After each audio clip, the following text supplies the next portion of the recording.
Friends, welcome to Biology Made Easy. We are discussing meiosis. In meiosis, we have already prepared 3 videos, and at the end of third video, we have completed till telophase 1. And with that, meiosis 1 is complete. But before meiosis 2 starts, in between meiosis 1 and meiosis 2, there is a short stage which is known as interkinesis. In this interkinesis, there will be some synthesis of proteins, enzymes, but there will be no replication of DNA. That is very important. After this short interkinesis, then meiosis 2 will start. Now meiosis 2, as already I have told you, this is homotypic division. That means this is exactly similar to that of mitosis, and already mitosis we have discussed, so there is nothing to understand here in division 2. But here 2-3 important points are there. Sometimes students ask me, in division 1, the chromosome number is already reduced to half because this is reduction division. So if the chromosome number is reduced to half, 2n is converted to n, what is the necessity of division 2? What is the necessity of meiosis 2? Now you listen to the answer. At the end of meiosis 1, the 2 daughter chromosomes which are formed, in each chromosome, they are present in the form of dyads. These are present in the form of dyads. That means each chromosome has 2 DNA molecules. And when there are 2 DNA molecules, metabolically they are inactive. Unless they are converted to monads, this is the monad. That means only when the 2 chromatids will separate, 2 DNA molecules separate, they will be converted to monads. Then only they will be metabolically active. And this, in interphase stage, the chromosomes are present in the form of monads.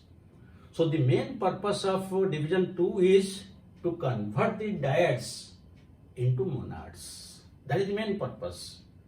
Until now, the centromere has not divided. So the centromere will divide. These are the 2-3 important points only. So here again there will be prophase 2. So in prophase 2, you will find the cell has already divided, and these are the 2 nuclei at the end of telophase 1. So that is starting point of prophase 1.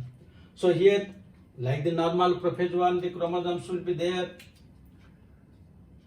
Chromosomes are there. Then the nucleolus there, centriole, all those things are present just like the normal one. And the centriole is there, and that will move to opposite poles on either side. This is prophase 2. Now when metaphase 2 will start. Now metaphase. In metaphase what will happen? The chromosomes will orient in their metaphasic plate. So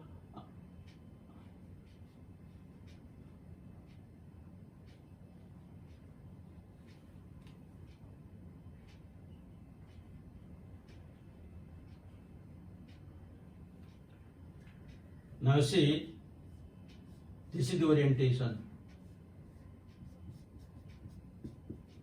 In the 2 cells, this is known as metaphase 2. Just like a mitotic metaphase, they are arranged in a single equatorial plate. Now, anaphase 1 will start. In anaphase 2. In anaphase 2, now the centromere of each chromosome will split by the same method that we have discussed in mitosis. The CDC20 will activate anaphase chromatic complex, it will split, all those things. So now here there will be centromere will divide. Here the centromere divides. Centromere divides. Where? In anaphase 2. So here you see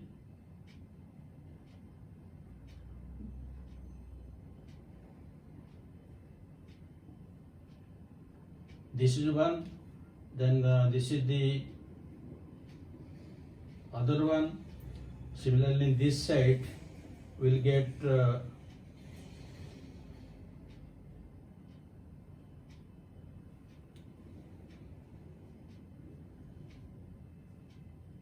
like this, and This is known as anaphase 2. Now in anaphase 2, what is happening? You see, this centromere of each chromosome is splitting into two daughter centromeres. And the moving chromosomes, these are monads. So you see, in anaphase 2, the dyads are moving, but in anaphase 2, the monads are moving. In anaphase 2, each chromosome has two DNA molecules, but here each has only one DNA molecule. In anaphase 1, there is no division of centromere. Here there is a division of centromere, which is very important from examination point of view. In meiosis, where the centromere divides? What is the necessity of division 2? Because already reduction has taken place. So that is the importance. Now they are converted to monads, and monads are originally present in the interphase. So now next phase is telophase. So in telophase, now you will find there will be four daughter cells, because when cytokinesis take place, now there will be four daughter cells. So now each daughter cell will have only n number of chromosomes.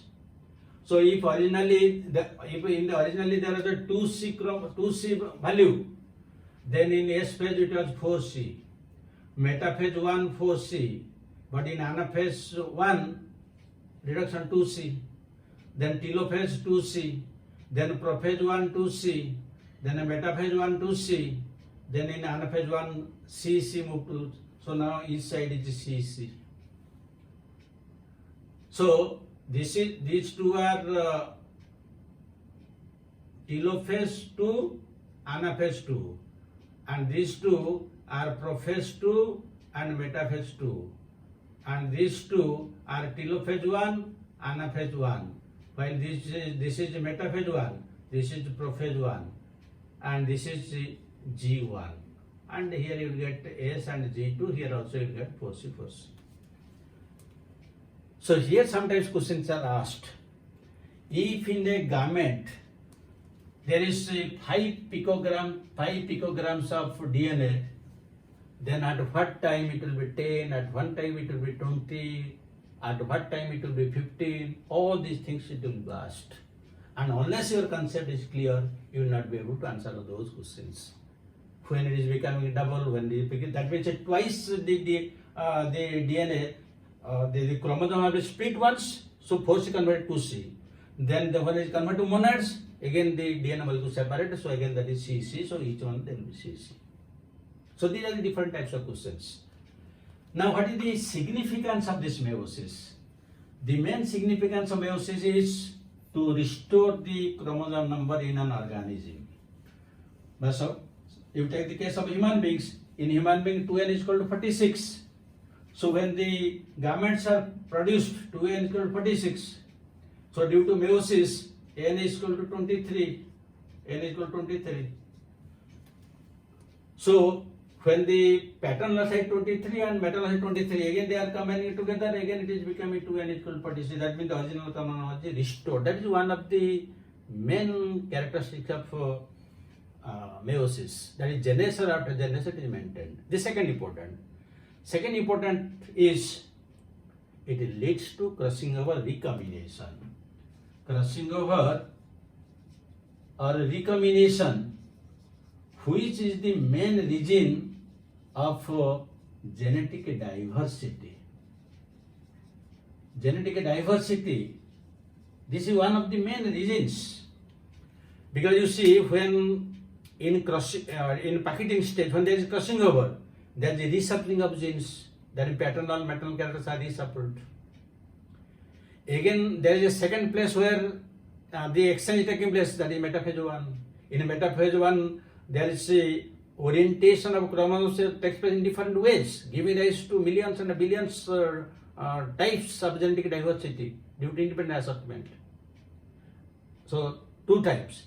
There is a third chance during random fertilization, because when billions of sperms are produced in the male side, billions of ovum are produced in the female side.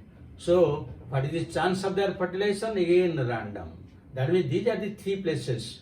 One during packeting stage due to crossing over, second metaphase 1 due to independent assortment, and during fertilization or random fertilization, the genetic diversity expands.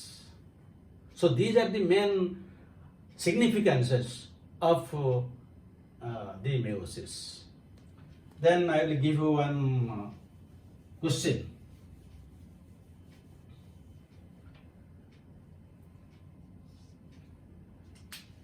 How many meiotic divisions required? How many meiotic divisions required to produce 600 seeds? How many meiotic divisions required to produce 600 seeds?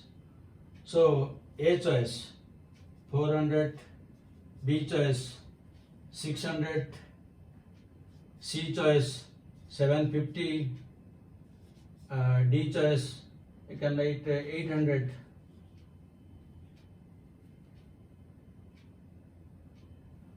Then second question you can write, if there are 400 meiotic divisions,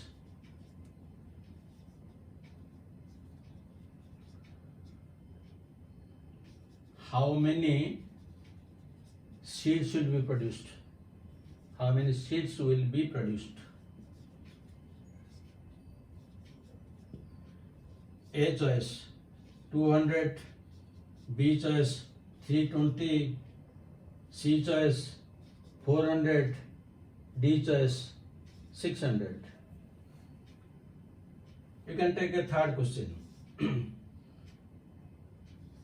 If 2n is equal to 6 and there is no crossing over,